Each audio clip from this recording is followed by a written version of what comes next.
reflexões sempre importantes, não é? E nós temos a filosofia como uma base também da nossa doutrina. Vamos, com muita alegria, agradecendo também ao doutor Alírio por essa predisposição, grande trabalhador espírita na área também da medicina, e principalmente pela literatura, né, que possibilita a gente aprender, tá, os livros da coleção de Medite, que a gente vai conversar, das obras de espiritizar, não é? Saúde espiritual. Então, muitos livros, né, que o doutor Alírio já possibilitou para todos nós estudarmos. E a primeira pergunta, para começar nesse bate-papo, lembrando que a gente vai tentar interagir, as pessoas que estão nos acompanhando, fiquem à vontade. E falando dessa coleção de Medite, né, essa aqui que eu estou mostrando a todos, na coleção Medite e Viva Melhor, você afirma que a meditação é o método mais eficaz para o autoconhecimento. Você pode nos orientar, né, quanto a esta afirmativa, por favor, doutor Alírio? Na verdade, não é minha essa afirmativa, é de Santo Agostinho, na questão 919A, 919 e 919A de O Livro dos Espíritos, quando Allan Kardec pergunta qual o método mais eficaz para que nós pudéssemos dominar as nossas más inclinações, isso nas minhas palavras, é claro, e a resposta é muito clara: conhece-te a ti mesmo. Um sábio da humanidade já vos disse: conhece-te a ti mesmo. E na questão 919A, Santo Agostinho coloca o método dele, que é um método meditativo, em que a pessoa passa em revista. Essa é uma meditação chamada da atenção consciente, tem um nome em inglês muito citado hoje em dia, mindfulness, em que você vai dar uma atenção consciente a você mesmo.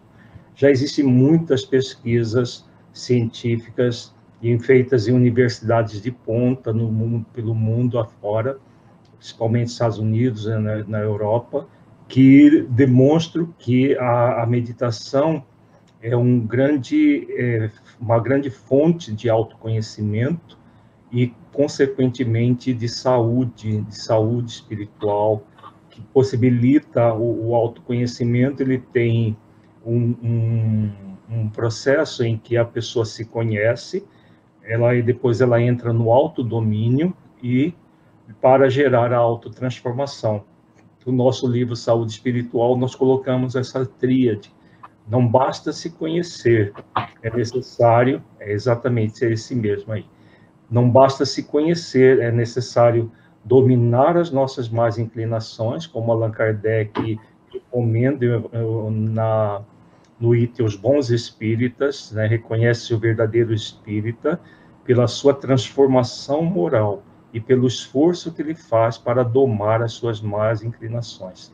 Então, nós nos conhecemos para dominar as nossas emoções negativas por meio da prática das virtudes, e a prática das virtudes para cumprir as leis divinas que faz com que nós nos transformemos em pessoas melhores. Então, a meditação ela é imprescindível nisso. Ainda temos uma ideia de que meditação é aquela figura do monge sentado em posição de lótus durante horas a fio. Essa meditação, ela existe no Oriente, mas para nós ocidentais é muito pouco prática, a não ser que a pessoa tenha anos de treinamento. Mas todo o processo de vigilância que Jesus recomendava, né, que Jesus também recomenda a meditação utilizando o verbo vigiai. Vigiai e orai para não cair em tentação. A vigilância é a observação amorosa de nós mesmos. Quando nós nos observamos amorosamente, como Santo Agostinho coloca em O Livro dos Espíritos, nós vamos perceber as nossas más inclinações, as nossas tendências negativas, e a oração vai nos fortalecer na prática das virtudes, para que nós nos tornemos pessoas melhores. Meditação, são tantos recursos, não é? Por isso perguntamos agora, quais os benefícios hoje comprovados pela ciência da prática da meditação na saúde do corpo físico e o que podemos também dizer com o conhecimento espírita e também vindo do Oriente sobre os benefícios para a alma, né? Para a gente convencer de vez a necessidade da meditação a todos, né, doutor Lírio? A meditação é um método em que você se olha com verdade.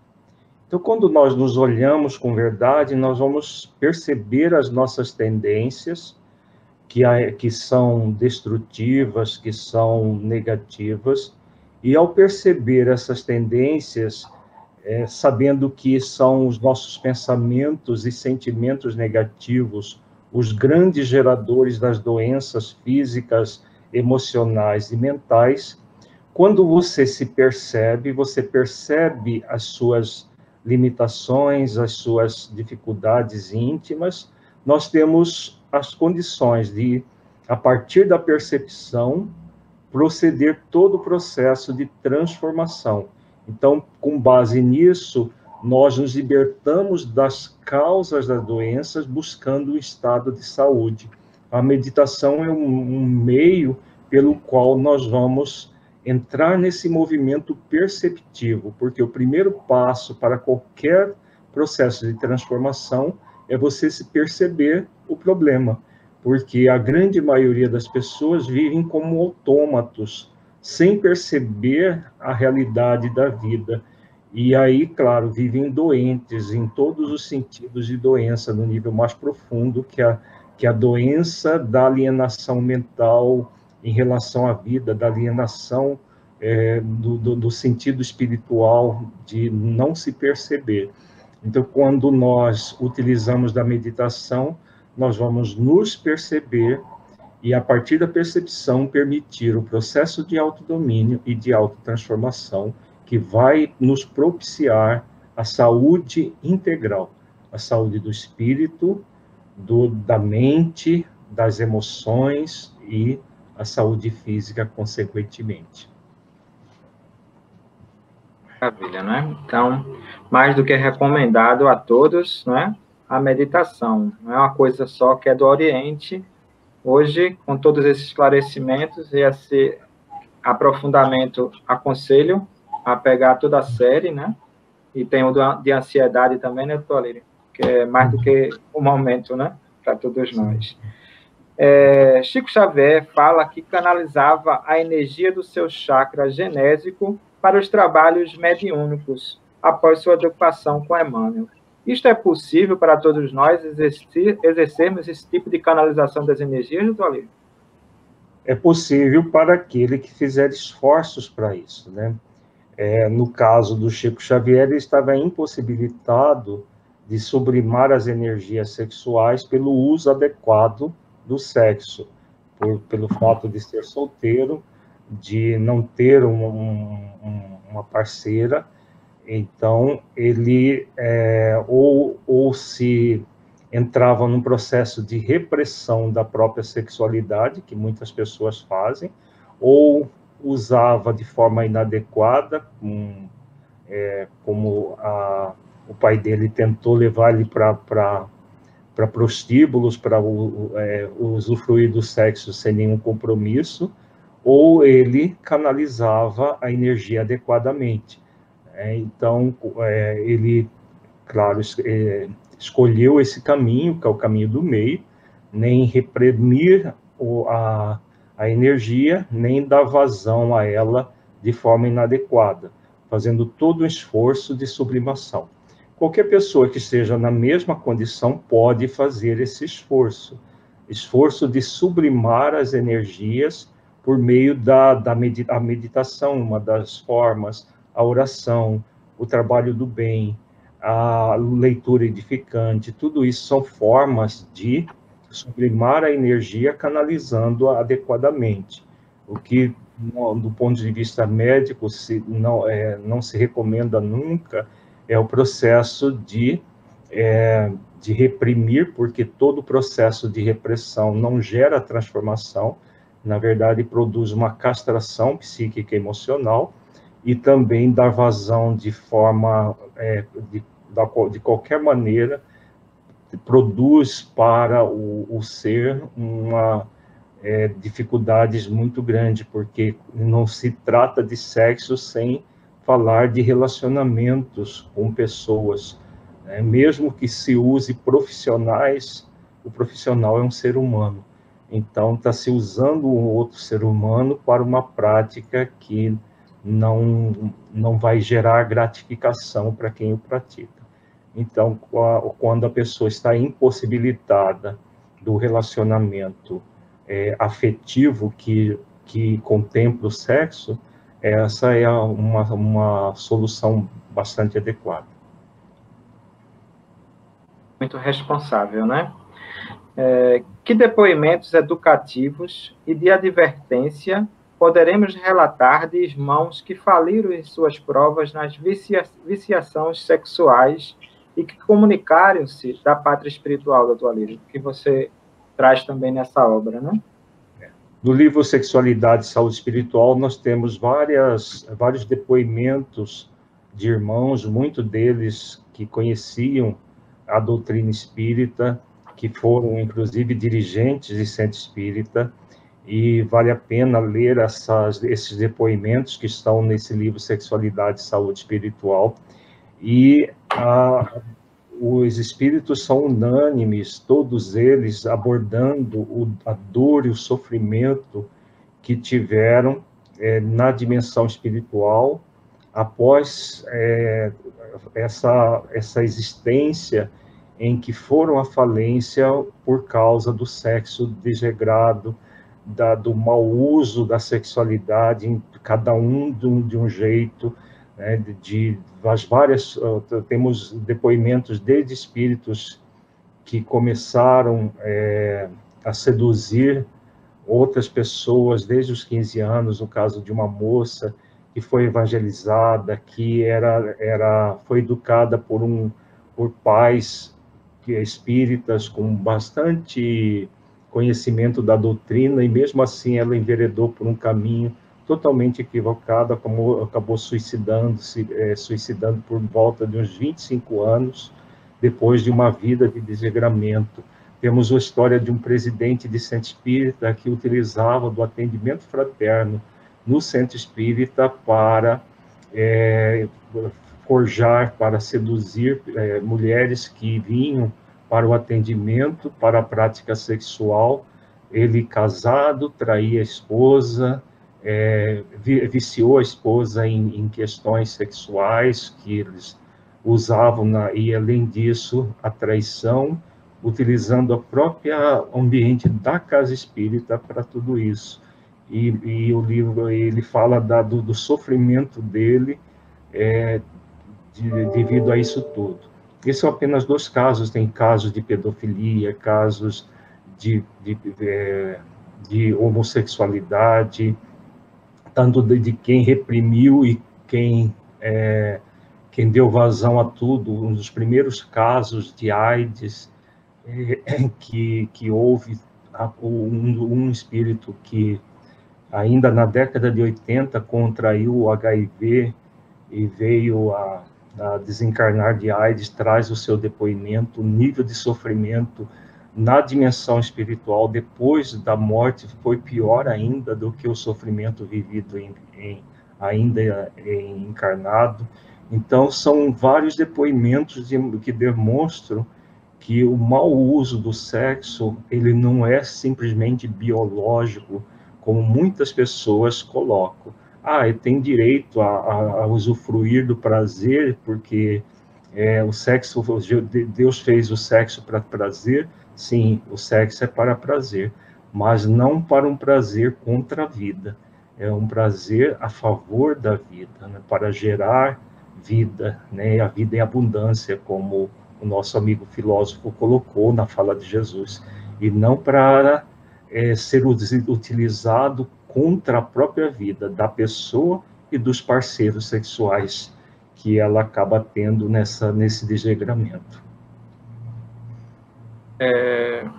Falando nessa questão ainda, doutor Alírio, esses espíritos que quando se conseguem despertar, estar cientes que desencarnaram, né?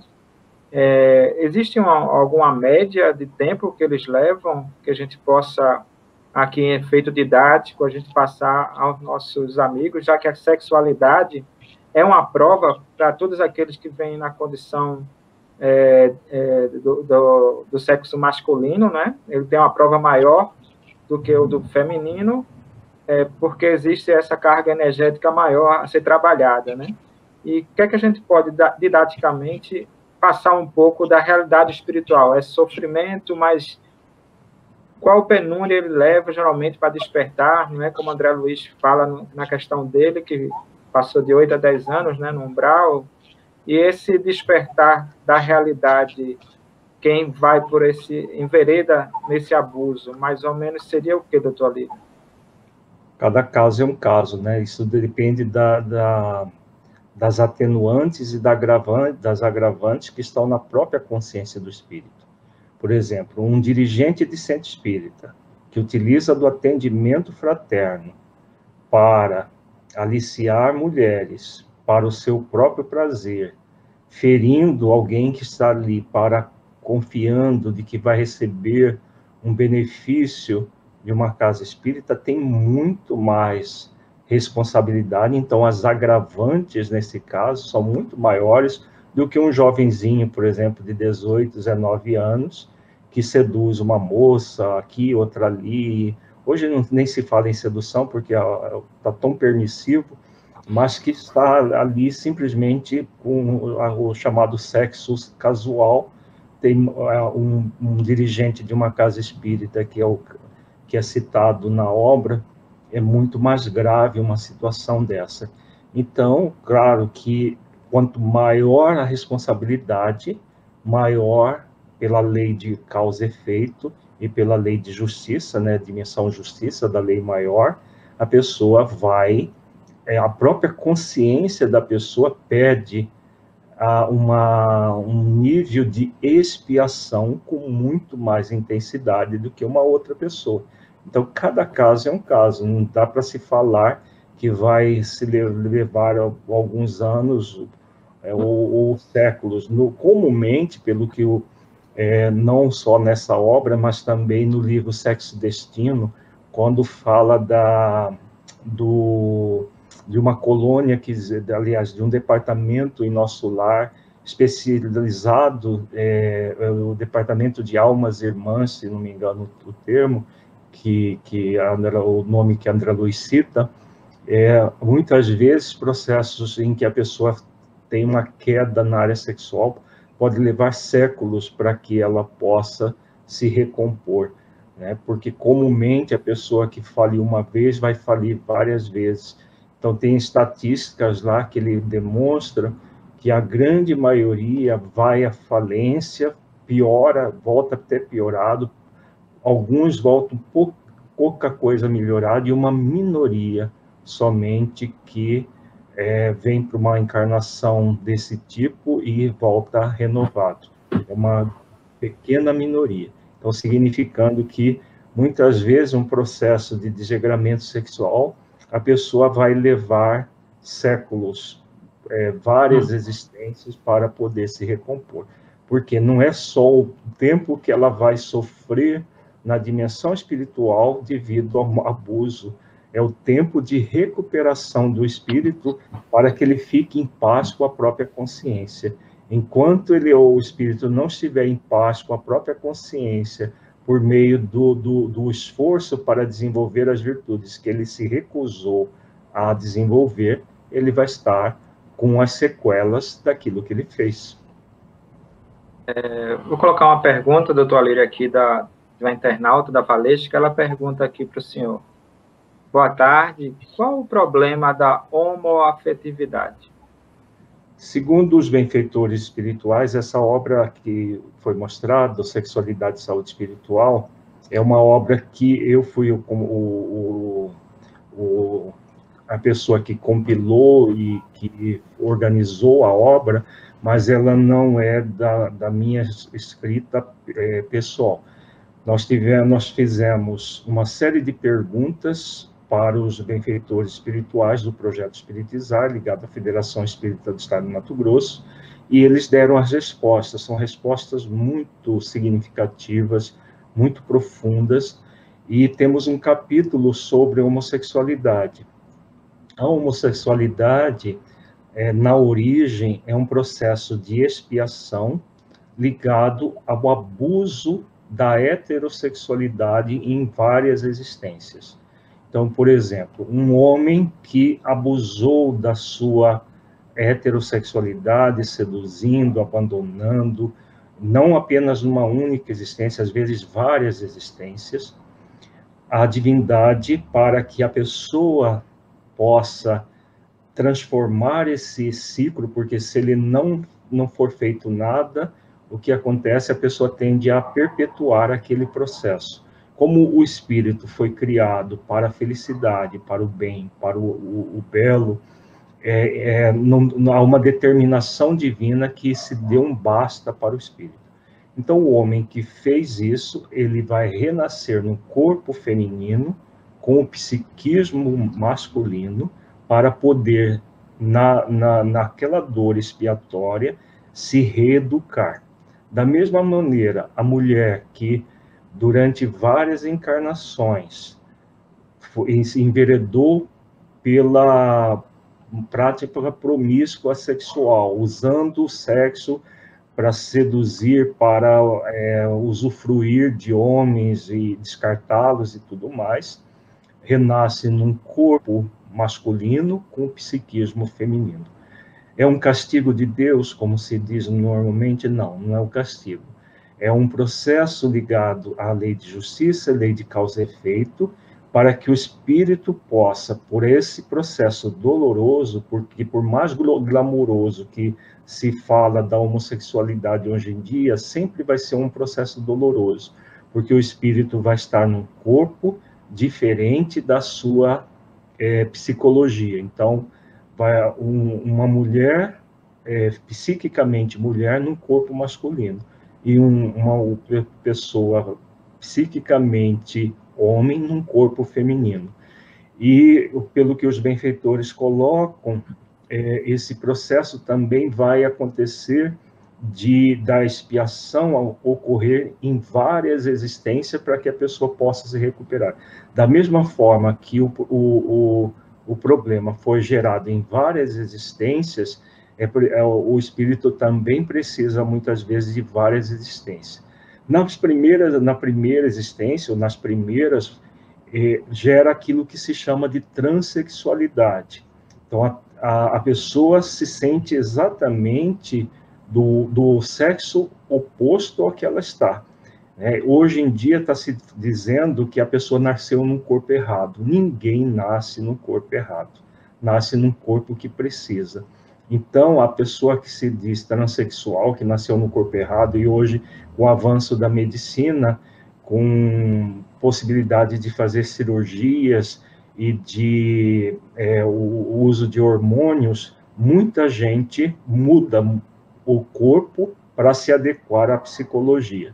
E hoje há uma permissividade muito grande na nossa sociedade, muita gente diz, mas a pessoa tem direito a fazer isso, sim. Nós temos direitos, mas é importante lembrar que antes de usufruir dos direitos, a pessoa deve praticar os deveres. E o espírito está numa posição de expiação, não é por acaso, é para que ele se reajuste psiquicamente. E o que tem acontecido? Muita gente tem ido para uma situação de repetição dos processos passados. E a pessoa dá vazão a todo aquele problema que trouxe para transformar. E o que muitas pesquisas têm demonstrado que as pessoas que mudam, que são transexuais e mudam à custa de cirurgias, muitas vezes se sentem totalmente inadequadas no corpo, mesmo que o corpo esteja mais adequado ao seu psiquismo. Por quê? Porque não muda o que o espírito se propôs a realizar nesta existência. Depois de passar por um período em que ele muitas vezes recalcitra aí a pessoa começa a aceitar o próprio corpo, mas tendo muito desejos em relação ao mesmo sexo, que dá origem ao lesbianismo, ao homossexualismo masculino, né, chamado gay e tudo. A pessoa já aceita o próprio corpo, inclusive tem muitos que fazem um culto ao corpo, embeleza o corpo, no caso dos homossexuais masculinos, se tornam muito musculosos e tudo mais, um quase verdadeiro culto ao corpo, mas tem uma sexualidade promíscua. Então, quando a pessoa faz isso, o que está acontecendo? Ela continua recalcitrando nas mesmas situações que gerou o problema, até que a pessoa ela aceite a própria psicologia, aceita que está num corpo diferente da sua psicologia e que deve canalizar toda essa energia para a coletividade. Então, ela vai se libertando de todo o processo. Na hipótese de não se libertar, dizem os benfeitores, se ela for cada vez recalcitrar mais com relação à programação de sublimar tudo isso, ela pode cair nas chamadas síndromes genéticas. Nas síndromes genéticas, por exemplo, a síndrome de Klinefelter, que é uma síndrome genética em que a pessoa tem 2 cromossomos X e um cromossomo Y. Então, ela tem um corpo feminilizado, mas com pênis. Tem a síndrome de Turner, que tem um cromossomo X apenas, e a mulher ela tem um corpo masculinizado, mas tanto na Klinefelter quanto na Turner tem também uma debilidade mental. Então, a pessoa vai mutilando o próprio psiquismo. Nós sabemos que é o corpo fluídico do espírito que molda o corpo. Então, quanto mais a pessoa ela cai no estado de promiscuidade que gerou o problema, ela vai agravando o problema. Então, em se tratando de homossexualidade, o que os benfeitores recomendam é que a pessoa, se puder, se ela fizer um esforço, que ela canalize a sua energia em prol da humanidade, para trabalhos que envolvam a coletividade. Se ela não puder, se o sexo fizer tanta falta, que ela busque uma relação homoafetiva, com um parceiro fixo monogâmico, porque a pior coisa que ela pode fazer é o processo de entrar em promiscuidade sexual, repetindo os mesmos padrões do passado.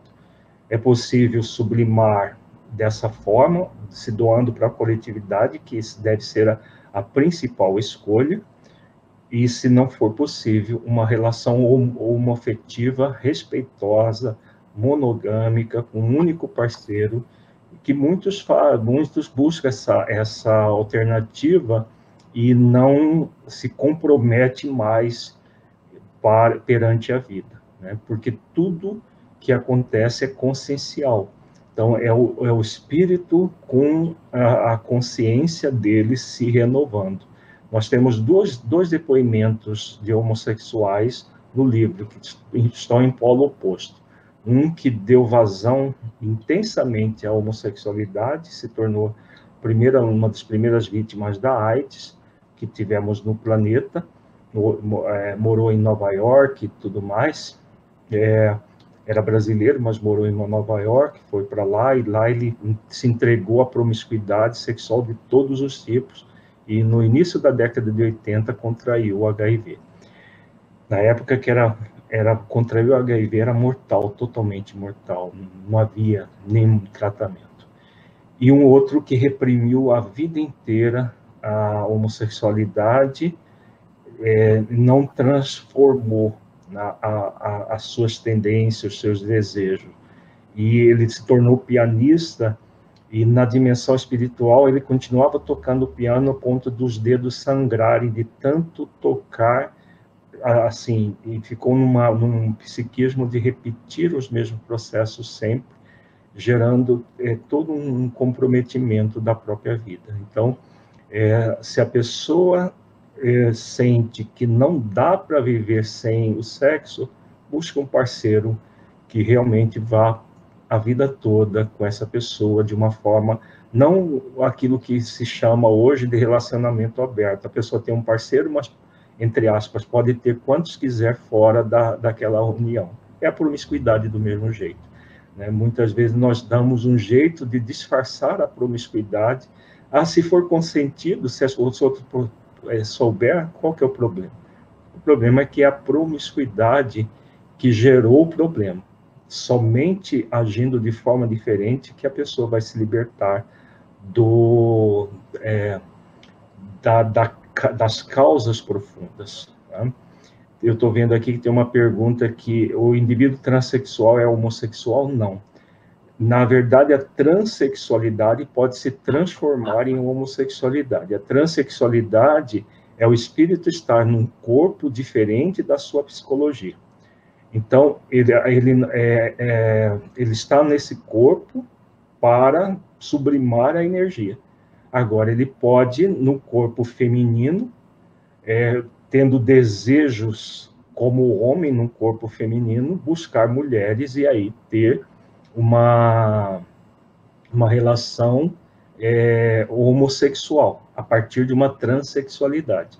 Um homem que agiu de uma forma equivocada, renasce num corpo de mulher, às vezes até com traços bem masculinos, como a gente vê, e dá vazão totalmente. Aí passa a ser um homossexual que está nas primeiras fases. Da mesma forma, a mulher que nasce no corpo feminino, mas nasce num corpo masculino, com psiquismo feminino, e que tem a transexualidade, que pode se transformar em homossexualidade, como a maioria das pessoas fazem. Ô, doutor Alírio, eu queria que você frisasse aquela parte do livro, de forma que tão didática você coloca, da questão de o planejamento espiritual não erra, né? Porque as pessoas questionam se é o erro, e houve o planejamento, houve a preparação do espírito, né? Fala um pouco dessa parte, doutor Alírio, por favor. Então, todo o planejamento, na verdade, não é dessa obra, que a gente já tem notícia disso, no livro Missionários da Luz, de André Luiz, tem o capítulo que fala sobre a reencarnação de Segismundo, são 2 capítulos, na verdade, que estão... utiliza-se a reencarnação do espírito Segismundo para refletir sobre o processo reencarnatório e toda a programação. Então, toda a reencarnação ela é programada na dimensão espiritual, com raras exceções, né? Existem algumas exceções, como no livro Trilhas de Libertação tem uma exceção de uma reencarnação não programada, porque era um espírito obsessor, que induziu um médico psiquiatra a ter relações sexuais com uma das clientes, só que ela estava fértil na hora do ato sexual, e o próprio espírito usufruiu do sexo, praticamente incorporando no psiquiatra. E por um mecanismo biológico, porque a lei da reencarnação é biológica, ela não é moral, ele foi atraído por aquele óvulo maduro que se uniu a um espermatozoide logo depois, porque ele ficou imantado ao corpo da mulher que ele obsidiava, e, claro, as leis da vida permitem isso, né? Não havia uma programação, porque era um obsessor, nem aquela relação sexual estava programada, porque é uma coisa totalmente antiética que um médico pode fazer, praticar sexo com o próprio paciente no consultório, né? Mas esse psiquiatra tinha essa viciação, e para dizer que o sexo é aquela visão freudiana de que a falta de sexo que estava gerando o problema dela. Ele usava isso para fazer sexo com as suas pacientes. E o espírito reencarnou. Salvo essas pouquíssimas exceções, uma situação de homossexualidade em que o espírito renasce num corpo diferente da seu psiquismo, foi muito bem programado. Para quê? Para que aquele corpo funcione como um remédio para o espírito. Não é uma punição, não é um processo de erro. Os benfeitores cochilaram naquela hora e na hora de trazer o espírito para o corpo, trouxe para um corpo diferente do que ele deveria vir. Não existe isso. O que existe são programações de reabilitação do espírito. Mas como nós vivemos numa sociedade tão permissiva, tão superficializada, tão materialista, o que tem até espíritas falando que as pessoas renascem em corpo errado. Nasceu no corpo errado, que tem todo o direito de fazer o que ela quiser da vida dela, que ela tem... É importante lembrar que para usufruir direitos é necessário praticar deveres. E o principal dever para com a nossa própria consciência é cumprir as leis divinas que estão na nossa consciência e praticando as virtudes. Então, quando a pessoa não faz esse esforço, ela cria débitos muito graves. Então, usar o sexo de forma promíscua, seja hétero, seja homossexual, é uma grave afronta à lei de amor, justiça e caridade. A pessoa, ela age com desamor, com injustiça e descaridade consigo mesma e com os outros, quando ela pratica, seja na hétero, seja na homossexualidade. Porque o homossexual de hoje foi o heterossexual promíscuo do passado. Se ele continua promíscuo, ele está continuando afrontando a sua relação com a lei de amor, justiça e caridade. E quando a pessoa se liberta da promiscuidade, ela começa a agir com amor, com justiça e caridade. Esse é o objetivo da existência numa condição assim. Não é para que a pessoa seja punida, é para que ela seja reeducada de uma forma dolorosa aquilo que não deveria ter feito quando estava na heterossexualidade. Porque nenhum heterossexual foi também trazido ao corpo para usar o sexo como um playground, para usufruir do prazer de todas as maneiras. Quando a pessoa faz isso, o que ela está criando? Ela está criando graves problemas para o seu futuro. Então, por exemplo, nós podemos aventar que um presidente de centro espírita que usa um atendimento fraterno para práticas sexuais, que provavelmente não começou nessa existência, deve ter vindo já de outras viciações que ele permaneceu mesmo com conhecimento espírita. É uma pessoa candidata a renascer no corpo feminino com psiquismo masculino para se reeducar. Agora, vai se reeducar ou não pelo esforço que faz, para praticar os deveres antes de usufruir direitos. A Zenilda coloca aí. Em síntese, né, o homossexual precisa trabalhar a aceitação sem promiscuidade, né? Ele é convidado a fazer, né, porque nós não somos obrigados a cumprir as nossas programações. Nenhuma programação espiritual, por isso que no Instituto Almas Irmãs, que André Luiz cita no livro O Sexo e Destino, são poucas as pessoas que cumprem aquilo que se programaram. Mesmo e elas muitas vezes ficam anos estudando sobre sexo responsável e tudo mais. Preparam-se durante décadas e vêm ao corpo, e nós somos sempre convidados por Deus a praticar os nossos deveres. Se praticamos, ótimo, nós nos reharmonizamos e nos reequilibramos perante a vida.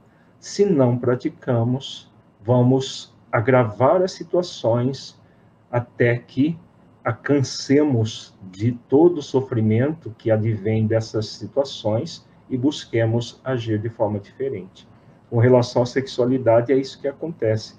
A grande maioria ainda precisa de um sofrimento muito intenso para poder tomar consciência de que somente agindo com amor, justiça e caridade que a pessoa vai se libertar do sofrimento. Então, nós somos tudo na vida são convites. É um convite importante para o espírito, agora ele vai aceitar ou não. A Adriana coloca, não seria mais provável que pessoas que abusarem de sua vida sexual reencarnassem fora dos padrões de beleza da sociedade? Ou seja, está argumentando uma questão da providência divina. Quando a pessoa, muitas vezes, ela reencarna com um padrão de beleza, até com uma aprovação a mais, dentro do próprio espírito escolhe isso. Isso está lá, se você pegar o Missionários da Luz, que fala sobre reencarnação, os 2 capítulos, muitos espíritos pedem isso até para que possam se restabelecer perante a consciência, porque usaram a sua beleza para agir promiscuamente. E aí, na expiação, pedem novamente a beleza, para poder se reajustar consigo mesmo. Só que numa sociedade materialista, hedonista e superficialista, a chance da pessoa reincidir é grande, mas isso faz parte das próprias provações e expiações que nós vivemos no mundo. E o que vai acontecer? Se a pessoa continua agindo de forma a agravar o processo, aí sim vem as reencarnações compulsórias em corpos deformados, que são as síndromes genéticas. A pessoa que nasce na síndrome de Turner, de Klinefelter, não tem nada de belo fisicamente, ao contrário, além da ausência de beleza, vai ter a debilidade mental, o espírito não consegue movimentar o seu psiquismo adequadamente. Por quê? Porque são processos em que o espírito vai agravando as situações.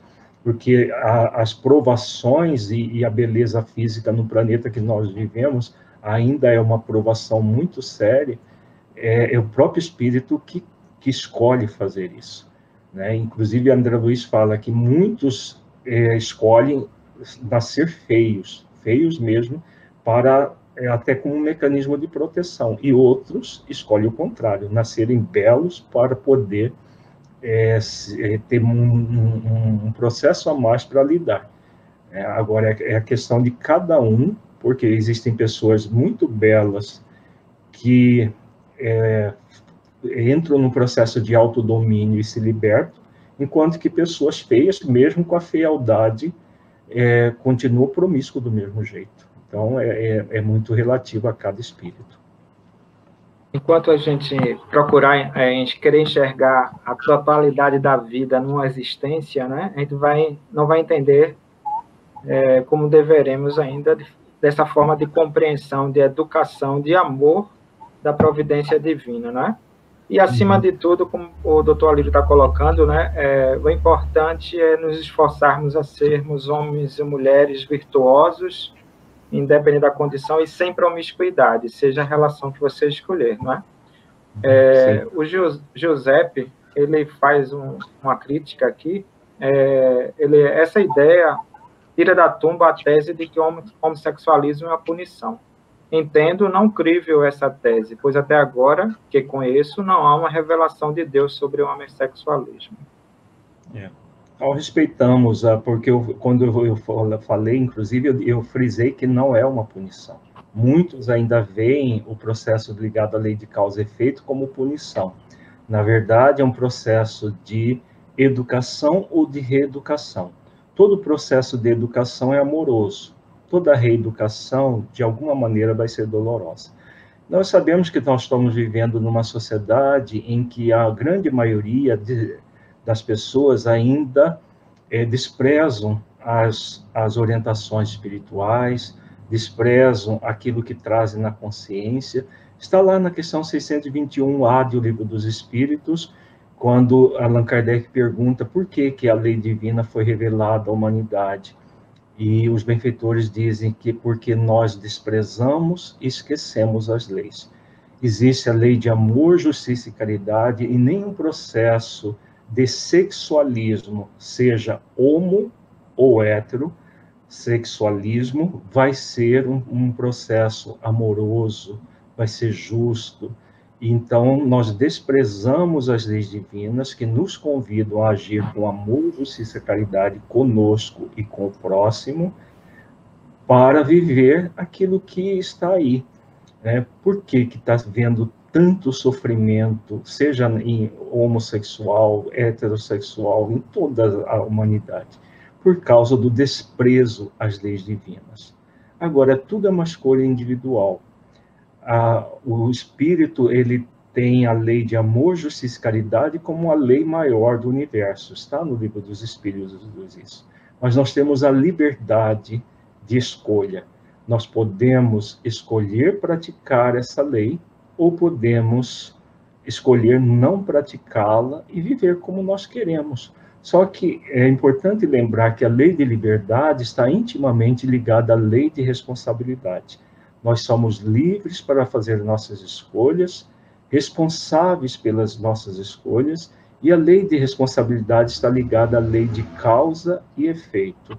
Se a causa é amorosa, justa e caridosa, nós teremos como os efeitos o amor e a justiça e a caridade retornando para nós. Se a causa é desamorosa, injusta e descaridosa, nós teremos o desamor, a injustiça e a descaridade retornando, que nós mesmos praticamos, retornando para nós.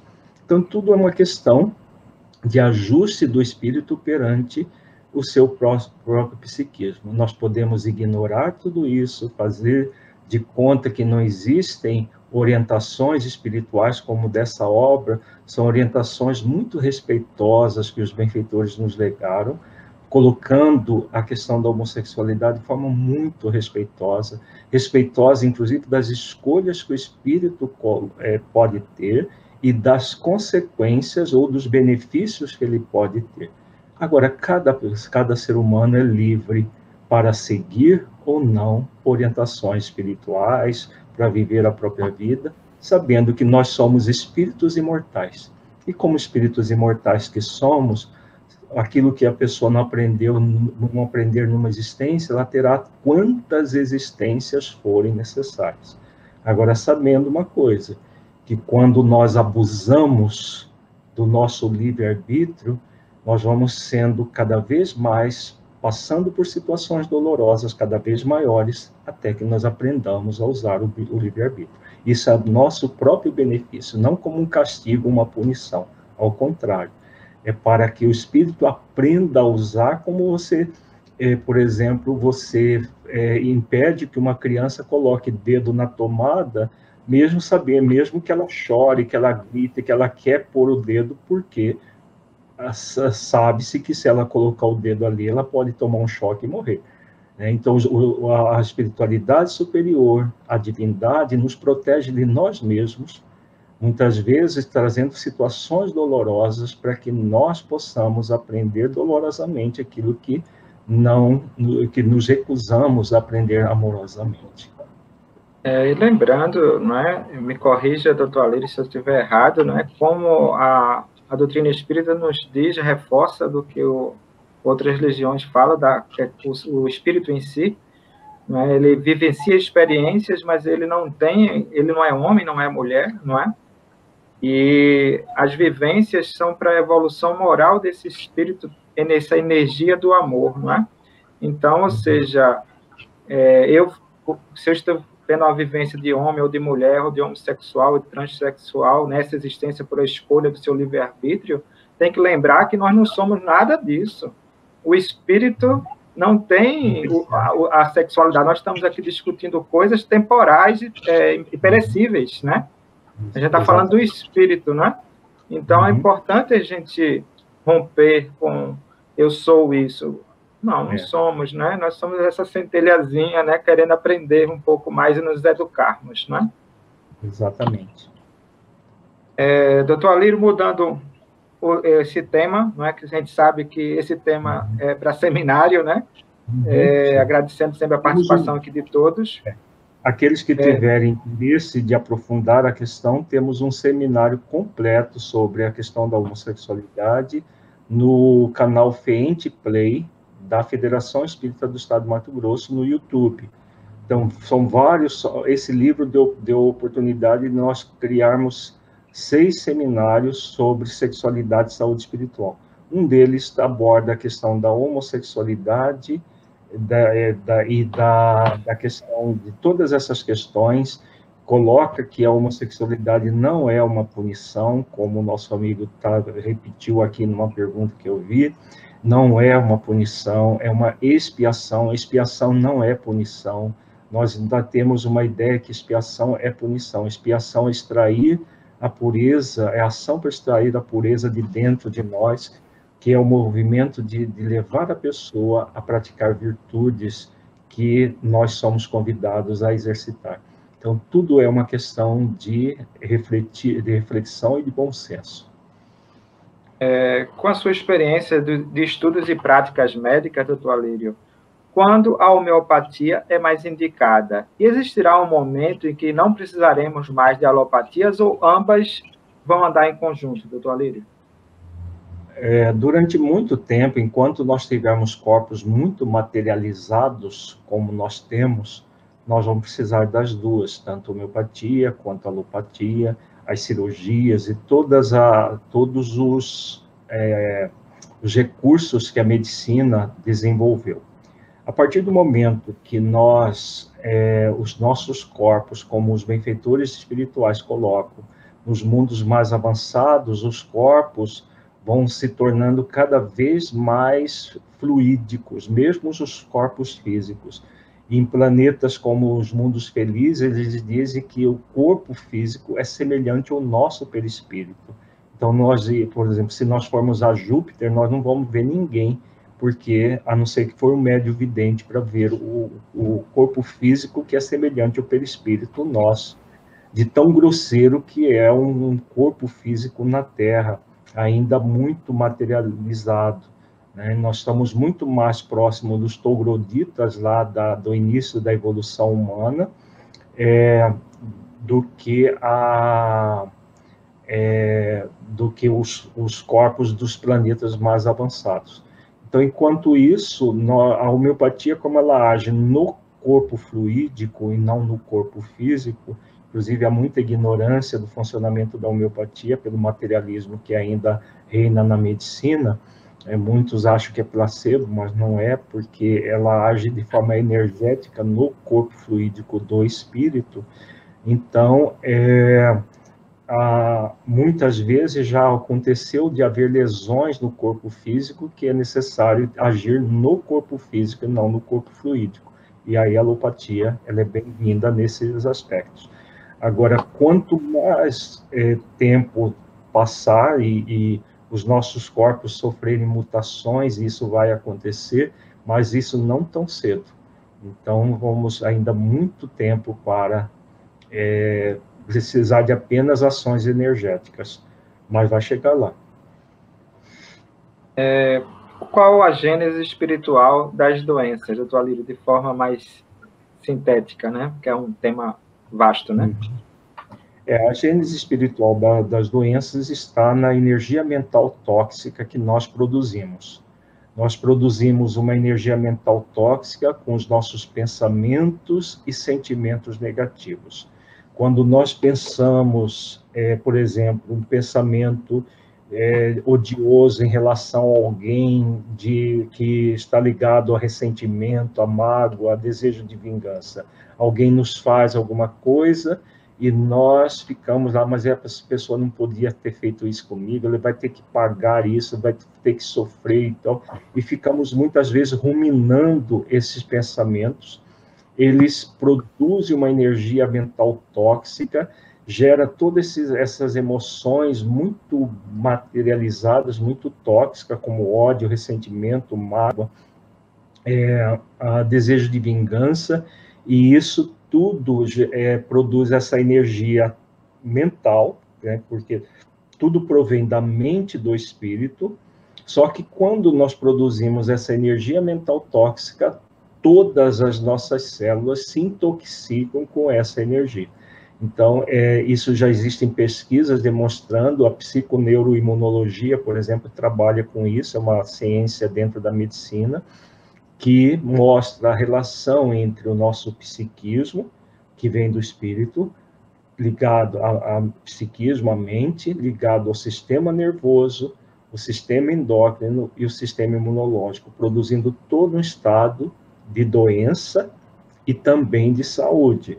Porque da mesma forma que nós podemos desenvolver uma energia mental tóxica com pensamentos e sentimentos negativos, nós podemos desenvolver uma energia mental salutar, saudável, com pensamentos e virtudes cristãs sendo desenvolvidas em nós. Então, quanto mais exercitamos pensamentos positivos, de otimismo, de saúde, inclusive utilizando da mente para visualizar saúde, fazer todo um trabalho de equilíbrio, nós vamos gerar saúde do psiquismo, saúde do todo o sistema, do sistema nervoso, sistema endócrino, sistema imunológico, produzindo muita saúde para o nosso corpo físico. Importantíssimos conselhos, né? Como levar luz e orientações ao que querem desistir da vida diante desta pandemia e da dor, na ilusão das provas da vida material, doutor Lírio? Na verdade, aquilo é o reflexo no que nós falamos, né? Nós vivemos uma sociedade extremamente superficialista, que ainda vê as coisas materiais como a finalidade maior da vida.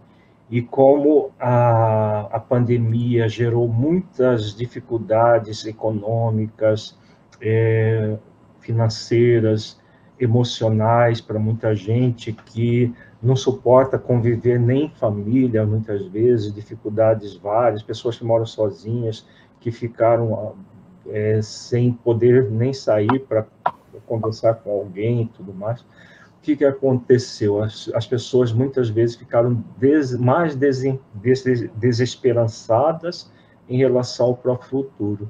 E entram na ilusão de que, matando o próprio corpo, vão matar todo esse sofrimento que estão sentindo. E só que nós não somos corpo de carne e osso, nós somos espíritos imortais momentaneamente encarnados. Então, o que deve ser feito, né, que todos nós somos convidados a fazer, é nos olhar como espíritos imortais, passando por uma expiação coletiva, porque a pandemia é uma expiação coletiva, e relembrando o conceito de expiação que falamos agora há pouco, a expiação não necessariamente é sofrimento. Vai ser sofrimento quando a pessoa reage de uma forma rebelde ao próprio convite da expiação. A expiação, seja individual, seja coletiva, é um convite, o prefixo ex significa extrair, pia, pureza, ação para extrair a pureza. Onde está a pureza dentro de nós? No nosso próprio coração, quando nós nos conectamos com as leis divinas na nossa consciência e exercitamos as virtudes, nós entramos nessa expiação, nesse processo em que, no caso, a dor coletiva serve para que nós nos melhoremos como pessoas. Então, se nós fizermos esforços nesse sentido, nós melhoramos a nós mesmos, nós mudamos todo o processo da nossa vida. É esse o convite nessa expiação coletiva, e é o mesmo convite na expiação individual. Então, aqueles que contraem o vírus, que adoecem, às vezes com sequelas, também estão dentro da expiação coletiva, sendo convidados a trabalhar uma expiação individual, para utilizar do problema como um remédio para o espírito. O objetivo é que o espírito se torne melhor. Então, esse é o grande convite. Infelizmente, poucas pessoas aceitam os convites. Jesus já colocou isso no seu evangelho. São muitos os convidados, poucos os escolhidos. Convidado a passar pelas experiências são todos, Agora, aceitar o convite com amor, justiça e caridade ainda é para poucos. Vamos aprender, né? Vamos nos trabalhar, né?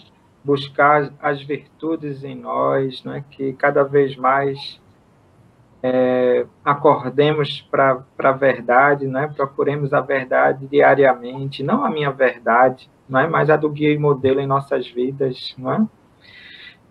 Quando a nossa cultura deixará de ser identificação e valor da patogênese em vez da salutogênese, doutor Alírio? Você pode fazer uma reflexão sobre isso? Isso é uma cultura médica e nossa também, ou... É uma cultura da sociedade como um todo, né? As pessoas, de um modo geral, elas buscam se livrar das doenças e não buscar a saúde. Parece a mesma coisa, mas não é. Se libertar das doenças é você querer se livrar de qualquer jeito.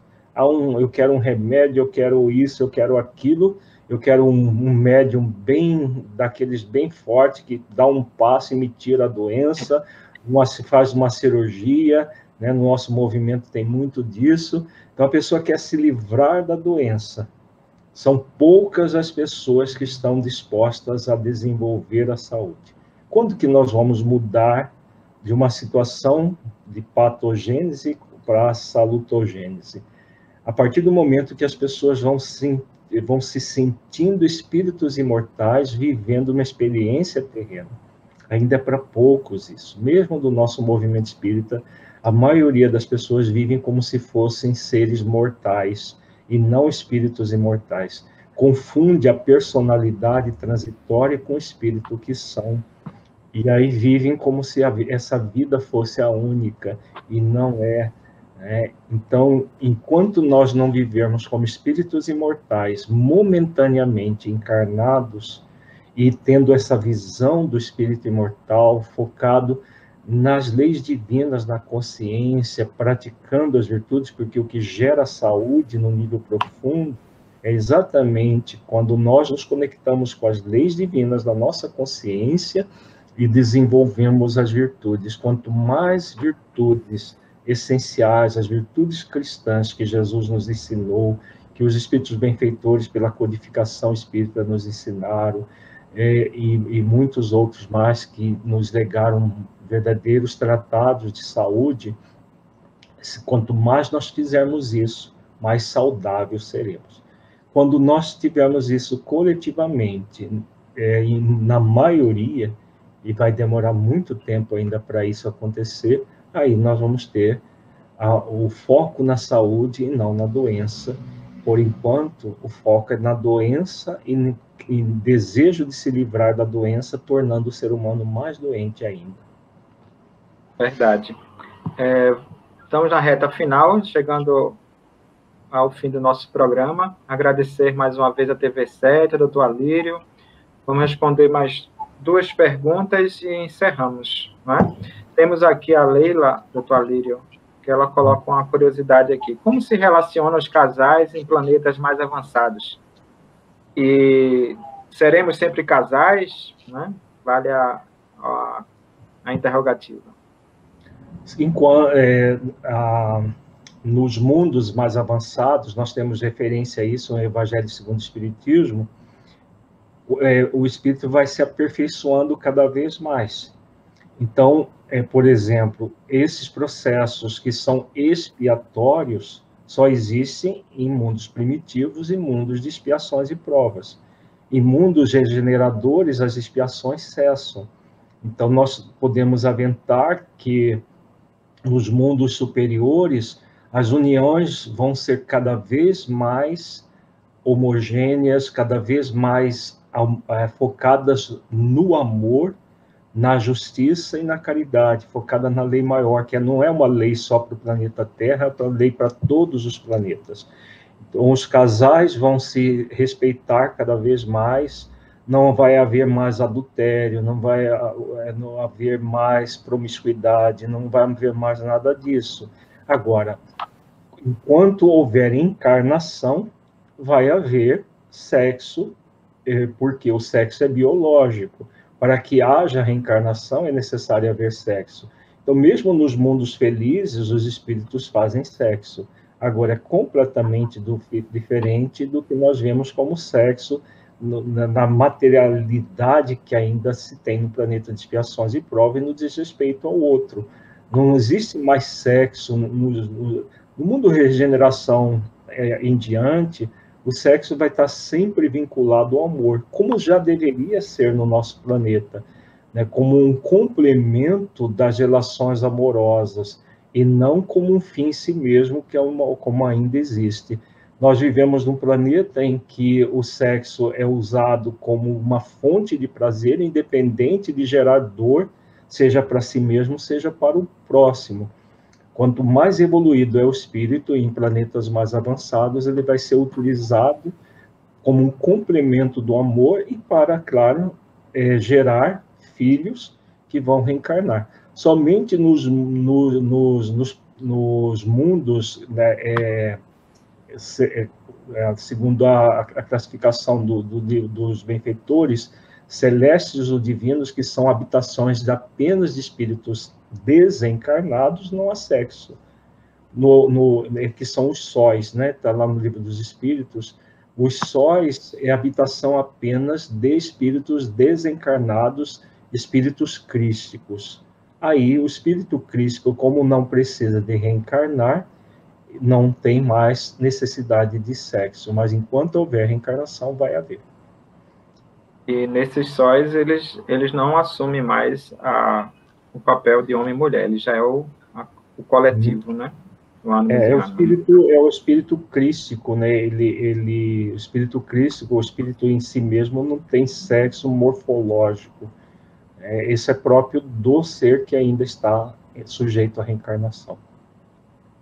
Verdade, que é muito importante para esclarecermos, não deixar nenhuma dúvida para os nossos internautas. Doutor Alírio, eu queria que você deixasse sua mensagem de ânimo, né? Você já deixou muitos esclarecimentos, mas focado a todos aqueles que passam por aumento dos transtornos, né? Falamos especificamente da questão de querer desistir da vida, mas para todo o nosso público, né, que está passando nesse segundo ano de pandemia, né? Ou seja, sabemos que ela vai até o final do ano, né? Até que toda a população seja vacinada, né? Que palavras acalentadoras, com seu conhecimento, a sua área de atuação, você pode deixar de ânimo para cada um de nós, por favor? Independente da pandemia, em qualquer situação, né, nós somos convidados, como nós falamos várias vezes, a nos conectar com quem nós somos. Nós somos espíritos imortais, momentaneamente, num corpo físico. A finitude vai acontecer com todos nós, seja de Covid ou de qualquer outra doença, mesmo sem doença, simplesmente pelo tempo de desgaste do corpo, todos nós vamos morrer um dia. Todos nós, ao nascer, nós já sabemos que nasce e morre. Então, a questão da Covid é uma doença a mais apenas. Né? Então, o que as pessoas muitas vezes veem como se fosse assim, uma tragédia que está acontecendo, mas isso é um olhar materialista, porque se for um olhar espiritual, nós vamos ver que ninguém morre antes da hora. A gente tem visto, com a própria pandemia, pessoas com 100 anos se recuperando e outras com 20 e pouco indo ao óbito. Por quê? É castigo?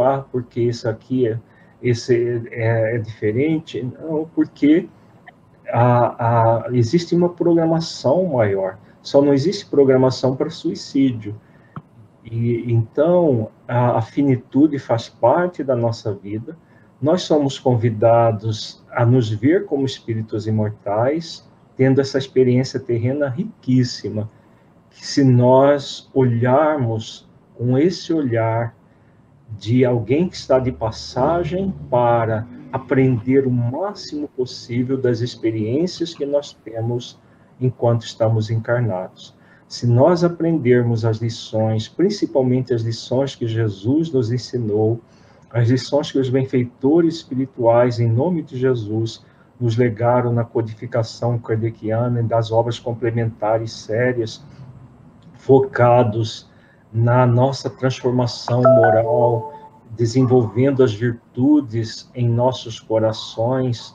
Quanto mais nós fizermos isso, nós vamos passar por qualquer experiência, seja uma pandemia que nós estamos vivendo agora, seja futuras pandemias, futuras situações, em qualquer circunstância estaremos bem, porque estaremos focados naquilo que realmente importa.